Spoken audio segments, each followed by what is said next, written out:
Alright, here's it at idle.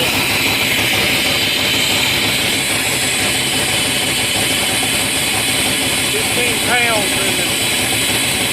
I don't know if you consider that bouncing or not.